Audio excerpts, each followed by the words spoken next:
नमस्कार, मैं हूं अंजलि आपके साथ। देश के सबसे बड़े न्यूज नेटवर्क टीवी9 में आपका स्वागत है। आप देख रहे हैं न्यूज टॉप 9। आज बहुत बड़ा दिन है। मोदी की दूसरी सरकार में फेरबदल और विस्तार का दिन है। कौन कौन दिग्गज अपनी बारी के इंतजार में है और किन की गाड़ी इस बार भी छूट जाएगी, किसका प्रमोशन होगा और कौन होगा डिमोट, आइए देखते हैं टॉप 9 मंत्रिमंडल विस्तार। मोदी सरकार के दूसरे कार्यकाल का पहला मंत्रिमंडल विस्तार आज होने जा रहा है। इस विस्तार में कम से कम 25 नए चेहरों के मोदी की टीम में शामिल किए जाने की बात कही जा रही है। कुछ पुराने मंत्रियों की छुट्टी भी हो सकती है। आज शाम 6 बजे राष्ट्रपति भवन में नए मंत्रियों को शपथ दिलाई जाएगी।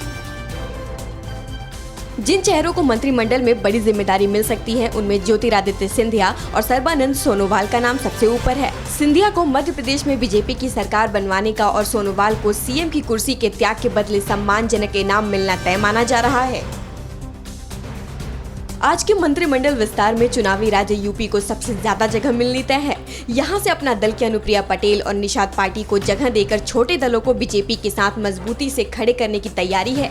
यूपी से बीजेपी कोटे से रवि किशन समेत कुछ और चेहरों को मौका मिलने जा रहा है।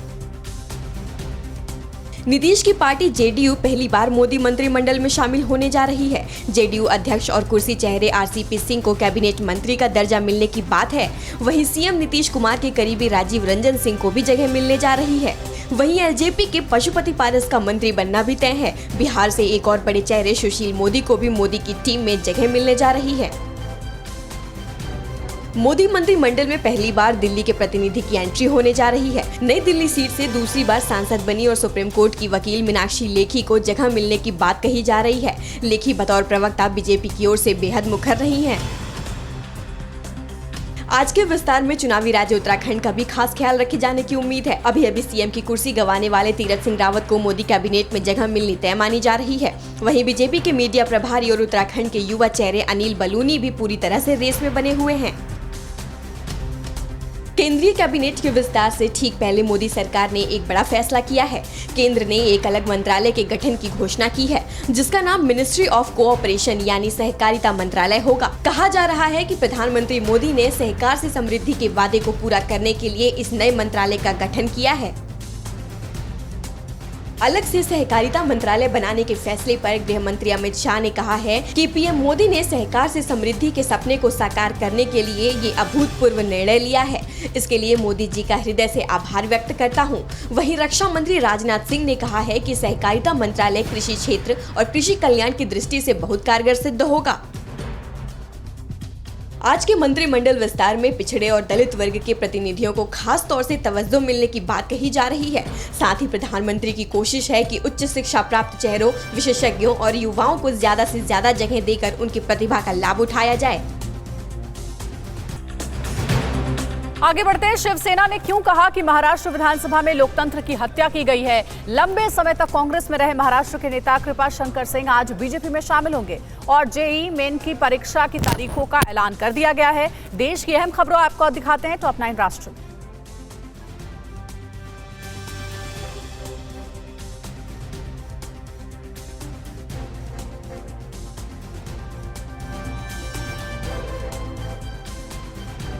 महाराष्ट्र के पूर्व गृह मंत्री और लंबे समय तक कांग्रेस में रह चुके कृपाशंकर सिंह आज बीजेपी का दामन थामेंगे। कृपाशंकर सिंह ने जम्मू कश्मीर में धारा 370 हटाने के मोदी सरकार के फैसले का समर्थन करते हुए कांग्रेस से इस्तीफा दे दिया था। कृपाशंकर सिंह आज मुंबई में देवेंद्र फडणवीस की मौजूदगी में बीजेपी में शामिल होंगे। पंजाब कांग्रेस में चल रहे कलह को लेकर फाइनल समाधान अभी तक नहीं निकला है, लेकिन सीएम अमरिंदर सिंह की दिल्ली में कल पार्टी अध्यक्ष सोनिया गांधी से मुलाकात के बाद अमरिंदर सिंह के सुर नरम पड़े हैं। अमरिंदर सिंह ने कहा है कि सोनिया जी जो भी फैसला लेंगी हम उसके लिए तैयार हैं। उन्होंने नवजोत सिद्धू पर कोई भी टिप्पणी करने से इनकार कर दिया। मोदी कैबिनेट के विस्तार से पहले मंगलवार को राष्ट्रपति रामनाथ कोविंद ने 8 राज्यपालों की नियुक्ति की है। इनमें से 4 का ट्रांसफर किया गया है, जबकि 4 नए गवर्नर बनाए गए हैं। थावरचंद गहलोत को कर्नाटक का, मंगूभाई पटेल को मध्य प्रदेश, राजेंद्र विश्वनाथ आर्लेकर को हिमाचल और हरिबाबू कंभमपति को मिजोरम का राज्यपाल बनाया गया है। पश्चिम बंगाल के विधानसभा में विधान परिषद के गठन के प्रस्ताव को पारित किया गया। बीजेपी ने इस प्रस्ताव का विरोध किया है।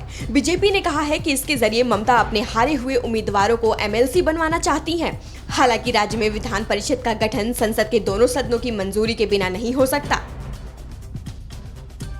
बिहार कांग्रेस के करीब 30 नेता आज दिल्ली में राहुल गांधी से मुलाकात करेंगे।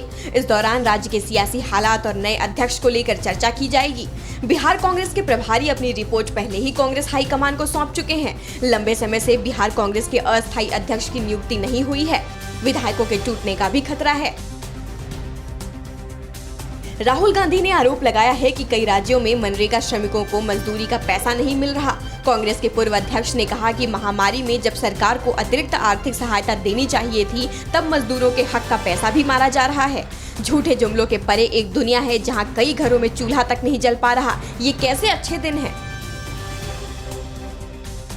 राजस्थान के अलवर में बीजेपी के पूर्व विधायक ज्ञानदेव आहूजा ने एक बार फिर मुस्लिम समाज को लेकर विवादित बयान दिया है। आहूजा ने कहा, अब समय आ गया है, हिंदू संगठनों को शास्त्र के साथ साथ शस्त्र उठाना होगा।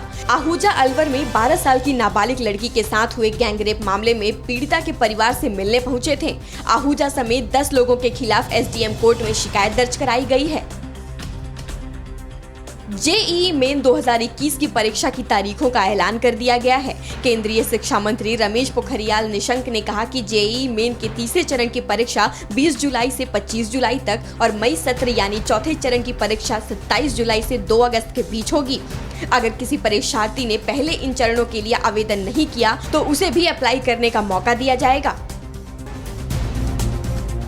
आगे बढ़ेंगे। बिहार में बाढ़ की मार से बीमारों के इलाज में भी अब मुश्किलों का सामना करना पड़ रहा है। असम में भी ब्रह्मपुत्र नदी के जलस्तर बढ़ने से धुबरी जिले में बाढ़ का खतरा बढ़ गया है और राजस्थान के भरतपुर में पार्षद के चुनाव के बाद 2 गुटों में झड़प हो गई। राज्यों की अहम खबरों के लिए देखते हैं टॉप 9 राज्य विशेष।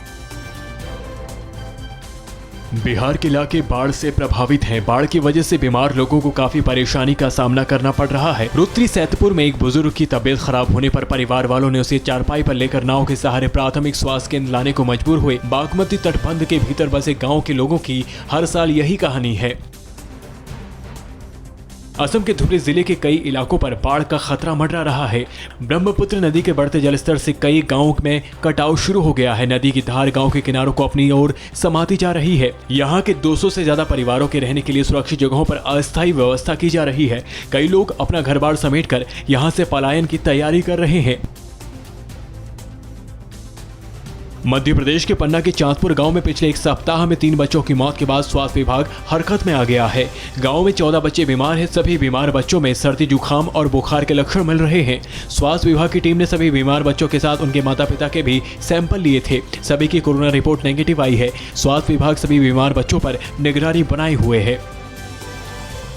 राजस्थान के भरतपुर में मनोनीत पार्षद और विपक्षी गुट के बीच लाठी डंडे चलने का वीडियो वायरल हो रहा है। सरकार की ओर से मनोनीत पार्षद विनोद नागर अपने समर्थकों के साथ विजय जुलूस निकाल रहे थे, तभी विरोधी गुट ने कुछ आपत्तिजनक टिप्पणी कर दी, जिसके बाद दोनों गुट भिड़ गए। इस झड़प में दोनों गुट के कई लोग बुरी तरह घायल हो गए। हरियाणा के पंचकुला के अलग अलग इलाकों में 48 हुक्का बार पर पुलिस ने छापा मारा है। कोविड प्रोटोकॉल के उल्लंघन के आरोप में आपदा प्रबंधन अधिनियम के तहत मामला दर्ज कर एक आरोपी को गिरफ्तार कर लिया गया है। हुक्का बार में बढ़ती भीड़ को लेकर स्थानीय कांग्रेस के नेताओं ने राज्य के गृह मंत्री अनिल विज से शिकायत की थी। छत्तीसगढ़ के डीजीपी डीएम अवस्थी ने कानून व्यवस्था को लेकर हुई समीक्षा बैठक में पुलिस अधीक्षकों की जमकर क्लास लगाई। बैठक में डीजीपी अवस्थी ने सभी जिले के एसपी को जुआ, सट्टा, अवैध शराब के कारोबार के खिलाफ ऑपरेशन क्लीन चलाने के निर्देश दिए। उन्होंने महिलाओं के खिलाफ अपराध में तुरंत एक्शन लेने के निर्देश दिए। लालू यादव के बड़े बेटे और बिहार के पूर्व स्वास्थ्य मंत्री तेज प्रताप यादव की कल रात अचानक तबीयत खराब हो गई। इसके बाद उनके भाई तेजस्वी यादव तेज प्रताप के पटना के सरकारी आवास पर पहुंचे। डॉक्टरों ने उनको देखने के बाद बताया कि उनकी हालत स्थिर है। तेज प्रताप ने हाल ही में कोरोना के स्पुतनिक वी टीका लगाया था। इसी वजह से उनके शरीर में दर्द और बुखार था। फिल्म अभिनेता सोनू सूद ने आंध्र प्रदेश के नेल्लूर के एक अस्पताल में पहला ऑक्सीजन प्लांट लगवाया है। कोरोना काल में लोगों की मदद कर पूरी दुनिया में नाम कमाने वाले सोनू सूद ऐसे और कई प्लांट लगाने वाले हैं। जैसे ही ऑक्सीजन प्लांट लेकर ट्रक पहुंचा, लोगों का उत्साह देखने लायक था। ट्रक और वैक्सीन लेने से कितना कम हो जाता है संक्रमण और बीमारी के गंभीर होने का खतरा? कहां 2/3 बच्चों में मिली है एंटीबॉडी? किस राज्य ने कर ली स्कूल खोलने की तैयारी? देखते हैं टॉप 9 कोरोना से जंग। ICMR ने कहा है कि वैक्सीन की दोनों डोज लेने के बाद कोरोना वायरस से मौत का खतरा 95% तक कम हो जाता है, जबकि एक डोज से यह खतरा 82% तक घट जाता है। स्टडी में यह बात सामने आई है कि जिन लोगों ने वैक्सीन ली थी उनके अस्पताल जाने की नौबत 77% तक कम हो गई है। यही नहीं, कोरोना संक्रमित होने पर टीका ले चुके लोगों को ऑक्सीजन की जरूरत होने की आशंका भी 95% तक कम हो जाती है। देश में वैक्सीनेशन की कुल डोज का आंकड़ा 36 करोड़ को पार कर गया है। इनमें से 18 से 44 साल उम्र वर्ग के लोगों को 10 करोड़ 75 लाख से ज्यादा वैक्सीन की डोज लगाई गई है। इसके साथ ही देश में 21.8% आबादी को वैक्सीन की कम से कम एक डोज लग चुकी है, जबकि 5% आबादी को वैक्सीन की दोनों डोज लगाई जा चुकी है। PGI चंडीगढ़ के सीरो सर्वे में पता चला है कि गांव में हर 4 में से 3 बच्चे कोरोना संक्रमित हुए थे, क्योंकि इनमें एंटीबॉडीज मिली है। सर्वे के मुताबिक शहरों की तुलना में गांव में बच्चे अधिक कोरोना संक्रमित हुए। शहर में संक्रमण दर 64% तो गांव में 73% मिली है। लॉकडाउन से छूट मिलने के बाद कई हिल स्टेशनों में नियमों की खुलेआम अनदेखी हो रही है। हिमाचल और उत्तराखंड के हिल स्टेशंस में रिकॉर्ड संख्या में टूरिस्ट पहुंच रहे हैं और संक्रमण से एहतियात के सारे नियम ध्वस्त हो चुके हैं। स्वास्थ्य मंत्रालय ने शिमला और मनाली की स्थिति को देखते हुए राज्य सरकार को पत्र भी लिखा है। केंद्र सरकार ने साफ कह दिया है कि जिन हिल स्टेशन या बाजारों में लोग कोरोना नियमों का पालन नहीं करेंगे, वहां ढील खत्म कर दोबारा पाबंदी लगा दी जाएगी। स्वास्थ्य मंत्रालय ने कोरोना गाइडलाइंस की अनदेखी पर गहरी चिंता जाहिर की है। मंत्रालय की प्रेस कॉन्फ्रेंस में दिल्ली के बाजारों और हिल स्टेशन कई ऐसी तस्वीरें जारी की गई हैं जिनमें लोग हर तरह से नियमों को नजरअंदाज कर रहे हैं। कोरोना की दूसरी लहर के थमते ही स्कूलों को खोलने की तैयारी होने लगी है। सबसे ज्यादा कोरोना संक्रमित महाराष्ट्र में 15 जुलाई से 8वीं से 12वीं तक के छात्रों के लिए फिलहाल स्कूल खोले जाएंगे, लेकिन शहरी इलाकों में स्कूल अभी नहीं खुलेंगे। स्कूल शिक्षा मंत्री वर्षा गायकवाड़ ने कहा है कि सरकार तीसरी लहर की आशंका को ध्यान में रखकर ही कोई कदम उठाएगी। महाराष्ट्र के मुख्यमंत्री उद्धव ठाकरे ने वैक्सीन की कमी पर चिंता जाहिर की है। उद्धव ने कहा कि हम 18 से 44 साल के बीच आने वाले 6 करोड़ लोगों के लिए 12 करोड़ वैक्सीन एक बार में लेने को तैयार थे, लेकिन वो हमें नहीं दिया गया। जबकि स्पुतनिक की वैक्सीन देश में आई है, लेकिन वो कहाँ है वो हमें पता नहीं है। दिल्ली में एक दिन से भी कम का वैक्सीन स्टॉक बचा है। उप मुख्यमंत्री मनीष सिसोदिया ने केंद्र से वैक्सीन सप्लाई की अपील की है। बीते हफ्ते हर दिन 2 लाख को पार करने वाला वैक्सीनेशन का आंकड़ा अब घटकर दिल्ली में 80,000 रोजाना रह गया है। सिसोदिया ने बताया कि अभी दिल्ली में सिर्फ 2.83 लाख वैक्सीन का स्टॉक है। दक्षिणी दिल्ली के मदनगंज सेंट्रल मार्केट को 8 जुलाई तक बंद कर दिया गया है। पहले इसे 6 जुलाई तक बंद किया गया था। कोरोना नियमों के उल्लंघन के चलते ये कार्रवाई की गई है। SDM से मिली जानकारी के मुताबिक मार्केट एसोसिएशन से बात करने के बावजूद बाजार में हो रही भीड़ को देखते हुए इसे 2 दिन और बंद रखने का आदेश जारी किया गया है। और यूपी में दूसरी लहर के बाद पहली बार एक दिन में आए 100 से कम केस। दिल्ली में कितनी काबू में है महामारी? संक्रमण को देखते हुए 4 धाम यात्रा को लेकर उत्तराखंड सरकार का क्या है रुख? देखते हैं टॉप 9 महामारी। देश में पिछले 24 घंटे में कोरोना के 43,957 नए केस सामने आए हैं। वहीं इस दौरान 47,030 संक्रमित मरीज रिकवर हुए हैं। एक दिन में 930 लोगों की मौत महामारी से हो गई है। देश में इस वक्त एक्टिव केस की संख्या 4.5 लाख के करीब है। कोरोना की दूसरी लहर आने के बाद यूपी में पहली बार 24 घंटे में 100 से कम नए केस आए हैं। राज्य में एक दिन में 79 नए पॉजिटिव मामले आए हैं। वहीं इस दौरान 10 लोगों की महामारी से मौत हुई है। 218 मरीजों के रिकवर होने से राज्य में पॉजिटिव मरीजों की संख्या घटकर 2032 रह गई है। दिल्ली में कोरोना संक्रमण काबू में है। पिछले 24 घंटे में राजधानी में 79 नए केस आए हैं, यानी यहां लगातार छठे दिन 100 से कम कोरोना केस आए हैं और संक्रमण दर 0.11% तक गिर चुका है। महामारी से एक दिन में 4 लोगों की मौत हो गई है, जबकि 154 लोग रिकवर हुए हैं। इसके साथ ही दिल्ली में अब एक्टिव केस सिर्फ 833 रह गए हैं। तीसरी लहर से निपटने की अपनी तैयारियों के तहत दिल्ली में आज से पहली जीनोम सीक्वेंसिंग लैब खुल रही है। अभी तक केंद्रीय स्वास्थ्य मंत्रालय को जांच के लिए सैंपल भेजना पड़ता था, लेकिन अब दिल्ली सरकार के अस्पताल में डेल्टा प्लस वेरिएंट की जांच हो सकेगी। दिल्ली सरकार 2 जीनोम सीक्वेंसिंग लैब तैयार कर रही है। एक लैब लोकनायक अस्पताल में और दूसरी ILBS अस्पताल में बनाई जा रही है। कोरोना की लहर के बाद इसके साइड इफेक्ट के तौर पर अब बोन डेथ के मामले सामने आ रहे हैं। ICMR ने कहा है कि कोविड से ब्लड क्लिंटिंग और खून की सप्लाई रुकने जैसी समस्याएं आने का खतरा रहता है और इसी की वजह से बोन डेथ का खतरा रहता है। मुंबई में ऐसे 3 मामले सामने आए हैं। देश में अभी 65 जिले ऐसे हैं जहां पॉजिटिव रेट 5 से 10% के बीच है, जबकि 595 जिलों में 5% से नीचे है। आईसीएमआर के डीजी डॉक्टर बलराम भार्गव ने कहा है कि कोरोना की दूसरी लहर ज्यादातर जगह कम हुई है। हालांकि कुछ राज्यों में अभी भी लहर जारी है। अगर कहीं पॉजिटिविटी रेट 10% से ज्यादा हो रही है तो फिर से वहां गतिविधियों में रोक लगाने की जरूरत है। स्थानीय तीर्थयात्रियों को चारधाम यात्रा की अनुमति दिलाने के लिए उत्तराखंड सरकार ने सुप्रीम कोर्ट का रुख किया है। सरकार ने उत्तराखंड हाईकोर्ट के 28 जून के आदेश को सर्वोच्च अदालत में चुनौती देते हुए कहा कि चारधाम स्थलों के जिलों में कोविड संक्रमण की दर अपेक्षाकृत कम है। हाईकोर्ट ने कोरोना के खतरे को देखते हुए यात्रा की अनुमति के राज्य सरकार के 25 जून के फैसले पर रोक लगा दी थी।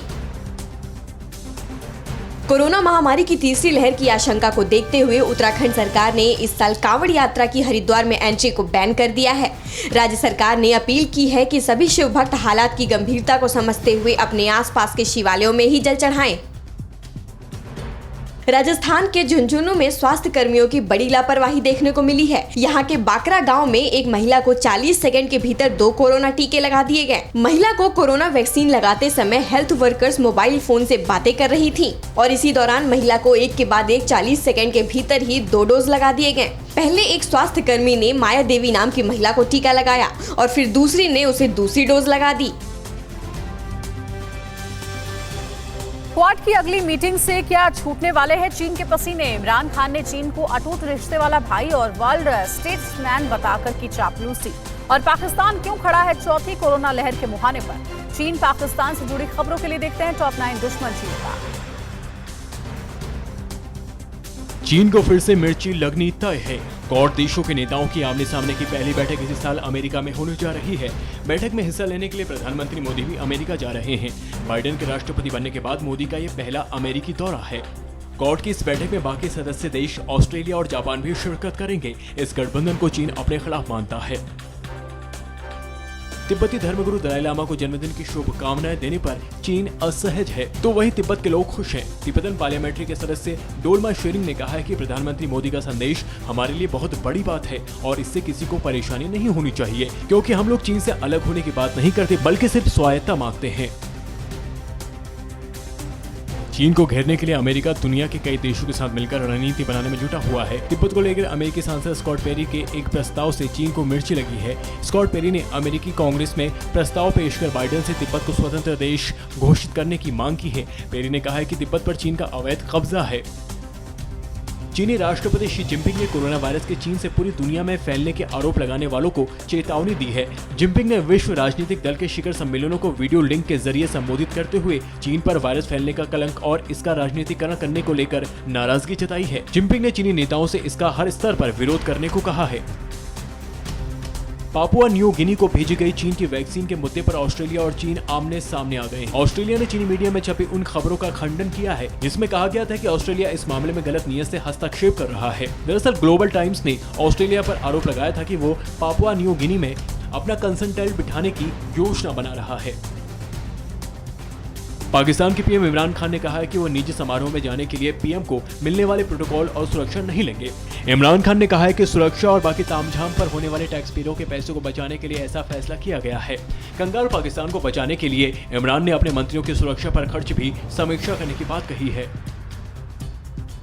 पाकिस्तान के पीएम इमरान खान ने एक बार फिर चीन का गुणगान किया है। इमरान ने चीन को पाकिस्तान का अटूट भाई बताया है। उन्होंने कहा कि विश्व शांति की रक्षा और विकास में चीन के प्रयासों का पाकिस्तान मजबूती से समर्थन करता रहेगा। इमरान ने चीनी राष्ट्रपति जिनपिंग को वर्ल्ड स्टेटमैन तक कहा है। मध्य प्रदेश की साइबर पुलिस ने ऑनलाइन ठगी के एक अंतर्राष्ट्रीय रैकेट का खुलासा करते हुए 4 आरोपियों को गिरफ्तार किया है। खास बात यह है कि इस अंतर्राष्ट्रीय रैकेट के तार पाकिस्तान और चीन से भी जुड़े मिले हैं। इस गिरोह ने क्रिप्टो करेंसी के जरिए करोड़ों रुपए पाकिस्तान भेजे। पाकिस्तान में कोरोना वायरस की चौथी लहर का खतरा मंडरा रहा है। पाकिस्तान मेडिकल एसोसिएशन के महासचिव डॉक्टर कैसर सज्जाद ने जुलाई के अंत या अगस्त की शुरुआत में कोरोना लहर की चेतावनी दी है। हालांकि पाकिस्तान में कोरोना के दैनिक मामले 6 दिनों में पहली बार 1000 से नीचे हुए हैं, लेकिन डॉक्टर सज्जाद ने आगाह किया है कि आने वाले दिन देश के लिए मुश्किल से भरे हो सकते हैं। अड़ी सोमवार से शुक्रवार शाम 6 बजे सिर्फ TV9 भारतवर्ष पर।